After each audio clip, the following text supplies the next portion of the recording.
안녕하세요. 초보택시입니다. 자, 최근 4달간 기사님들이 어디에서 어디로 이동하셨는지 개인 택시 기사님들의 등록 현황을 보죠. 24년 12월과 25년 3월 기준 변화를 보면 되겠죠. 일단은 서울입니다. 서울 기준으로 자, 면허 대수가 49,074대에서 49,069대, 약 4달 동안 5분 정도가 면허를 날리셨습니다.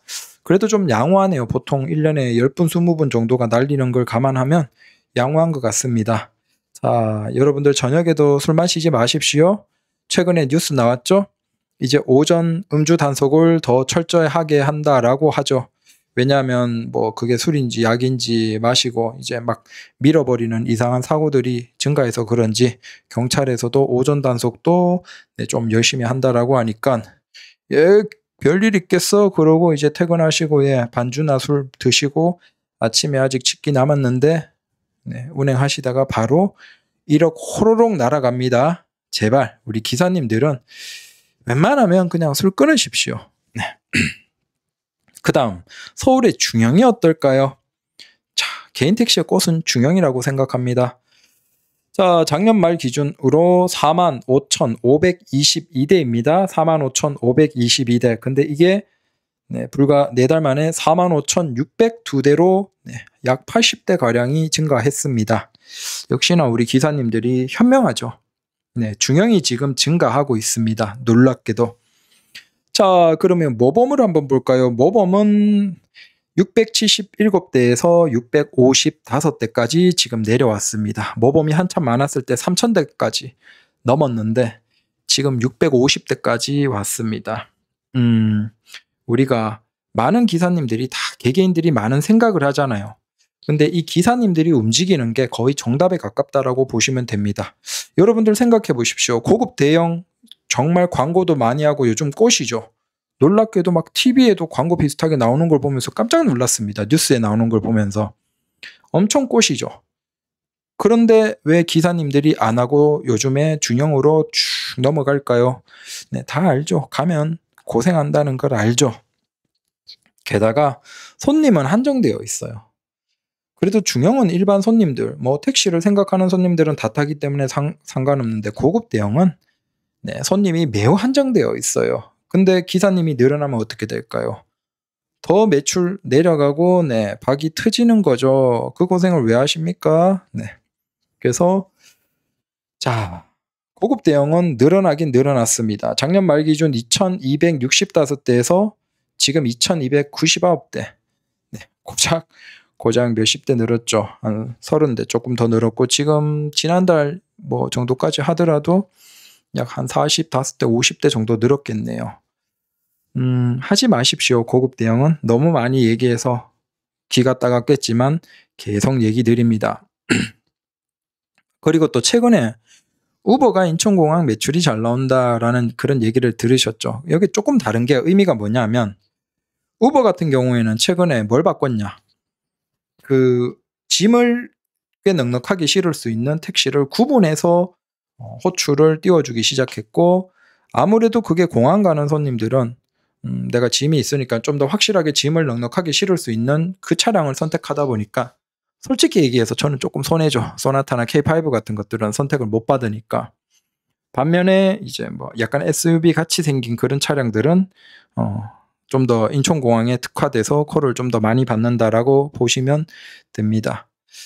여러분들이 만약에 다른 나라 가시면 그 나라의 택시 앱을 쓰시겠습니까? 물론 외국인들도 국내에서 보면 뭐 국내에 그걸 쓰긴 하는데 아무래도 어차피 오래 있지 않는 대부분의 관광객이나 여행객은 그냥 우버를 쓸 수밖에 없어요. 그러니까 공항 손님은 한정되어 있고 그 한정되어 있는 공항 손님을 가지고 이제 고급 대형 기사님들이 나눠 먹게 하는 건데 요즘에 예약이 없어서 인천공항 콜이나 장거리 콜을 제대로 못 받아서 기사님들이 아주 불만이 많으십니다. 뭐 예전에 계속 일하시고 계시는 동료 기사님들도 많고 들어보면 매출이 예전 같지 않아서 특히 장거리 매출이 예약들이 예전 같지 않아서 참 힘들어 하십니다. 그런데도 회사는 계속 이제 기사를 늘리죠. 자, 우리 기사님들 이런데 호로록 넘어가시면 안 됩니다. 자, 그 다음 일반 대형은 자 284대에서 265대. 그래서 지금 보시면 그 많은 기사님들이 중형으로 넘어가고 그 다음 모범 감소, 대형 감소, 고급이 조금 증가. 자, 승합 같은 경우에는 111대에서 100세대 정도로 조금 줄었습니다. 그래서 이런 상태입니다.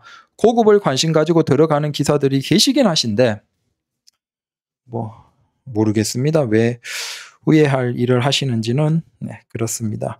그러면 다른 지역 한번 볼까요? 일단 면허 기준으로 대도시에 지금 면허가 나오는 곳들이 있나요? 자, 부산 같은 경우에는 13,809 13,809대에서 13,805대로 4대가 면허 날아가셨습니다. 그 다음 대구 같은 경우에는 1038대에서 1038대. 우와, 대단하네요. 대구가 4달 동안 면허가 한 대도 안 날아갔네요. 그 다음 인천이 8,954대에서 8,952대로 2분이 면허 날리셨고, 광주가 4,781대에서 4,781대. 오, 광주도 한 대도 안 날아갔습니다. 대전 5,329대에서 5,328대로 한 대 날리셨습니다. 울산이 3,606대에서 3,606대 그대로입니다. 그리고 대부분의 지역들이 그 수도권 제외하면 사실은 크게 그게 없습니다. 그나마 인천이 이제 면허가 조금 있거든요.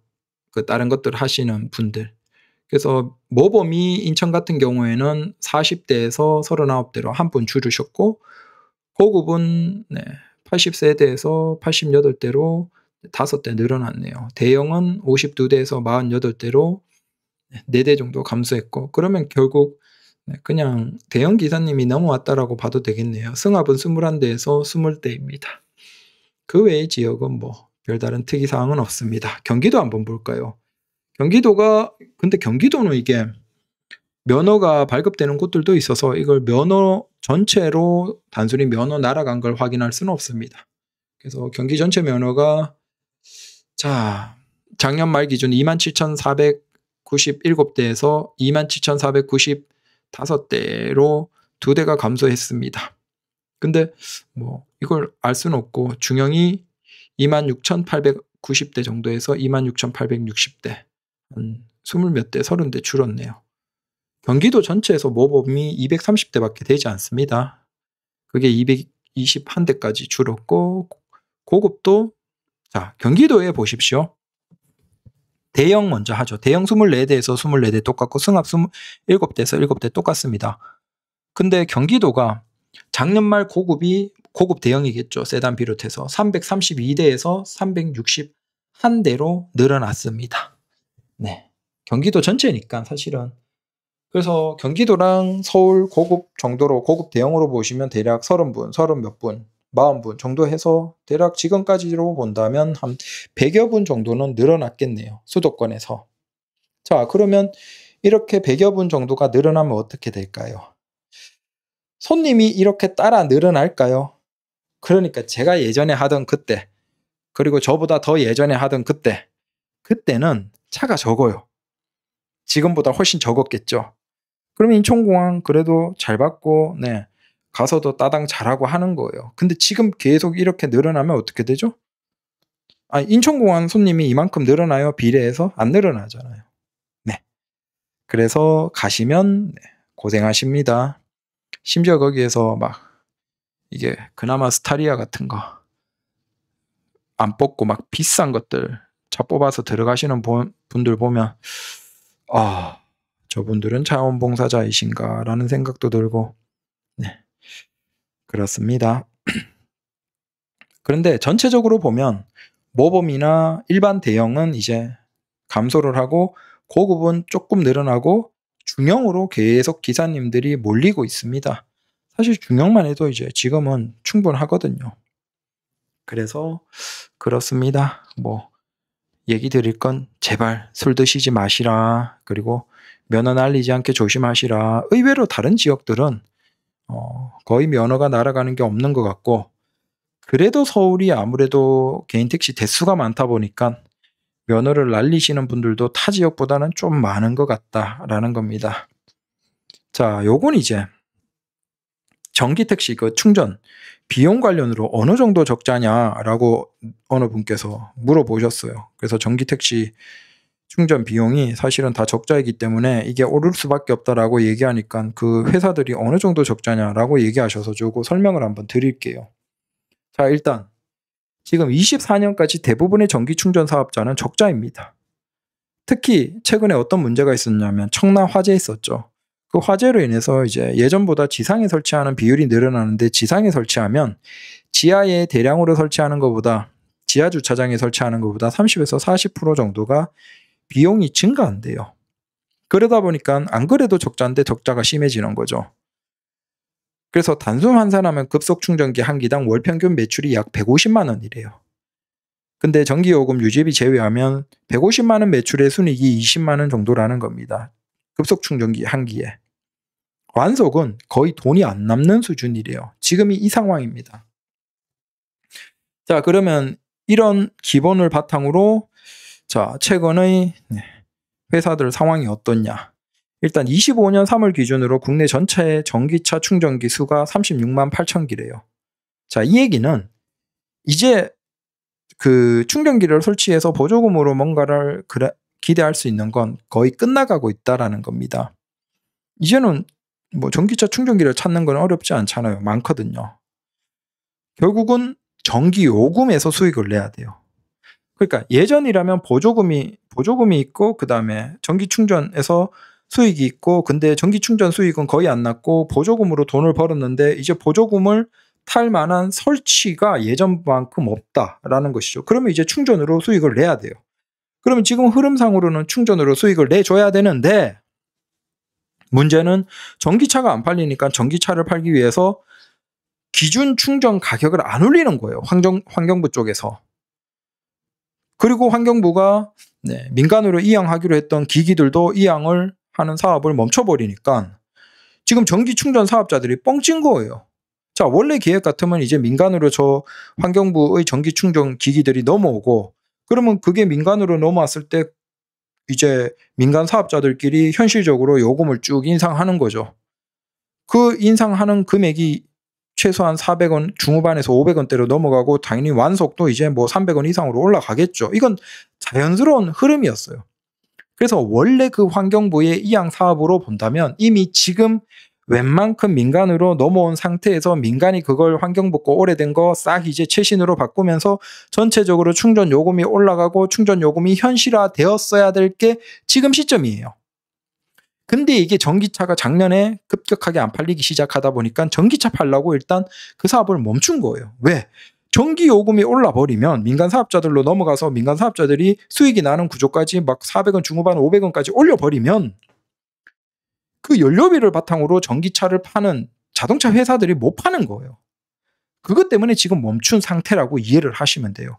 자, 1호 이렇게 돼버리면 전기 충전 사업자들이 어떻게 되겠습니까? 원래는 지금 이제 충전하는 걸로 수익을 내려고 계획을 다 세워놓고 돈을 대규모로 투자했는데 멈춰버리니까 적자가 어마어마해진 거예요. 자, 뭐 그냥 엘모 이런 식으로 약자로 할게요. 엘모 대기업입니다.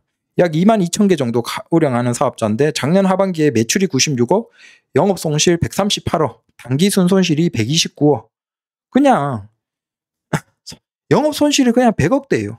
수십억대도 별로 없고 100억대가 오히려 많을 정도입니다. 또 다른 엘모 기업. 대기업이 합작해서 충전 사업자. 인력 100명은 이미 다른 사업에 다 배치했습니다. 사실상 충전 사업이 해체가 된 거예요. 대기업인데. 그리고 영업 손실은 23년 70억, 24년 72억. 두 해 연속으로 영업 적자 70억대. 자, 참고로 이 회사는 약 350억 투자했는데 투자 2년 만에 142억 적자예요. 자, 이 흐름으로 가면 투자금이 몇 년 내에 다 소진되고 적자예요. 사실상 그냥 끝난 거예요. 그러니까 이걸 다른 곳으로 넘기고 그냥 정리를 하고 털려고 하는 거죠. 그래서 이 기업은 털려고 정리를 하려고 하고 있다. 또 다른 H 대기업 역시나 충전 사업을 철수를 이미 검토하고 있고 사실상 다른 쪽과 넘기는 쪽으로 가고 있습니다. 또 다른 L 대기업입니다. 영업적자 작년 기준으로 133억. 또 다른 G기업이에요. 영업적자 185억. 지금 보시면 작은 기업들이 하는 것들도 있지만 규모가 많은 것들은 큰 기업이에요. 자, 이게 어떠냐 하면 작은 기업들도 있지만 그 작은 기업들을 대기업들이 인수합병하면서 규모를 키우고 그렇게 점점 규모 덩어리들이 커지는 거예요. 그래서 소수의 기업들이 이제 많이 가져가는 거죠. 자, 이렇게 되면서 자연스럽게 이제 이 전기 충전도 충전해서 순이익이 나오는 흐름으로 가려고 했는데 그걸 멈춰버리니까 정부가 거기에 돈을 투자했던 대기업들이 지금 다 적자 상태인 거예요. 또 다른 S, 대표적인 얘들이 충전 사업자입니다. 이쪽은 이제 그룹 안에서 두 가지 사업이 있는데 두 가지 사업이 한쪽은 181억 적자, 또 다른 쪽은 이건 조금 뭐 인수합병이랑 그런 과정에서 돈을 많이 썼겠죠. 2,427억 적자. 그러니까 인수합병에 돈을 많이 쓴 대기업들 군이 그냥 대부분이 적자. 이 상태입니다. 이게 지금 전기 충전의 실체예요, 실체. 더 놀라운 거 한전입니다. 야, 한전은 쥐들이 전기를 생산하고 쥐들이 뭐 하니까 뭐 당연히 흑자겠죠. 원래 사업 계획은 그랬어요. 자, 2016년 5월입니다. 한전이 직접 충전 사업을 하면서 개방형 전기차 충전 인프라 구축 사업 계획 당시에 2025년 한 9년에서 10년 정도 지나면 누적 수익이 511억이 될 거라고 발표를 합니다. 사업을 시작할 그 시점에. 그리고 실제 지금 2025년이 됐죠. 딱 됐어요. 근데 참고로 이 한전의 사업이 2022년까지 누적 손실이 얼마였을까요? 400억대입니다. 누적 손실이 400억대예요. 25년까지 511억 수익을 예상했는데 그것보다 3년 전에 누적 손실이 400억대예요. 뭐 가까운 시점에는 안 나왔지만 안 봐도 뻔하죠. 대기업들도 민간 대기업들도 쥐어짜서 어떻게 해도 적자인데 연에 뭐 몇십억에서 100억대 이상으로 적자인데 한전은 뭐 크게 좋아질 리가 없겠죠. 이게 지금 현재의 상황입니다. 그러니까 어떻습니까? 지금 전기 충전 요금은 쉽게 얘기하면 저기 뭐 유명한 무슨 설렁탕 있잖아요. 좀 비싸도 가는데 그런 설렁탕 집이야. 설렁탕 집에 갔는데 설렁탕 한 그릇이 3,000원이에요. 곰탕 한 그릇이 지금 3,000원이에요. 말이 돼요? 말이 안 되죠. 우리는 그 곰탕만 먹죠. 근데 곰탕 한 그릇이 3,000원이고 그 원가는 한 5,000원, 6,000원 해야 돼.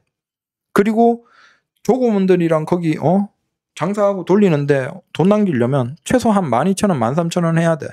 근데 그걸 3,000원에 팔면 어떻겠습니까? 4,000원에 팔면 어떻겠어요? 지금 전기 충전 요금이 그런 것이에요. 그래서 실제 정상적인 요금이 아니에요. 많은 대기업이 손해보면서 지금 굴리고 있는데 그걸 정부가 원래 계획대로 가지 않아 버리니까 더 적자폭이 심해서 이걸 사업을 정리해버리고 던져버리고 이런 상황입니다. 결국 여기에서 정부가 세금으로 대대적으로 전기차 충전 요금을 지원해 주든지 아니면 반대편에서는 이제 정권 바뀌면 이제 눈치 볼 거 없잖아요, 한동안. 그러면 전기 충전 요금을 다시 현실화, 수익 나도록 현실화 하든지 뭐 두 가지 중에 하나를 하겠죠. 모르겠습니다. 일단 기업들은 대통령 바뀌기 전까지 적극적으로 올려서 이제 어떻게든 올려놓는 거죠. 그 상황이고. 자, 그러면 아주 이성적으로 생각해서 이제 앞으로 1년, 2년, 3년 뒤에 전기 충전 요금이 어떻게 될까요? 안 오르는 게 이상하겠죠. 오른다고 보는 게 지극히 정상이겠죠. 그래서 지금 대대적으로 못 올리고 있는 이유는 딱 하나예요. 환경부가 가지고 있는 그걸 민간으로 이양하지 않고 그걸 지금 한 6,000기를 전국에 전기 충전을 해버리니까 이게 지금 딱 중간중간에 뿌리 박고 있다 보니까 민간 사업자들이 이미 이제 대기업이 가져갔는데 그걸 올리지를 못하고 있는 거예요. 저기에서 350원대로 하고 있는데 물론 이제 이미 상위 사업자들은 430원대로 올려가고 있는 상황이고 근데 그렇게 비싸게 하면 회원가 430원 하면 갑니까? 환경부 그거 가지. 그 상황이라고 보시면 돼요. 근데 그렇게는 계속 못하겠죠. 그래서 전기차를 구입하시려는 분들은 잘 생각하셔야 돼요. 우리 아파트에 집밥 있고 그다음 아직 프로모션 기간이 길고 자 아파트에 충전 사업자가 있어도 그 내용을 잘 보시면 아파트 주민회의나 이런 거 보시면 이걸 언제 시작을 했는지 알 수 있습니다. 완속 충전기를.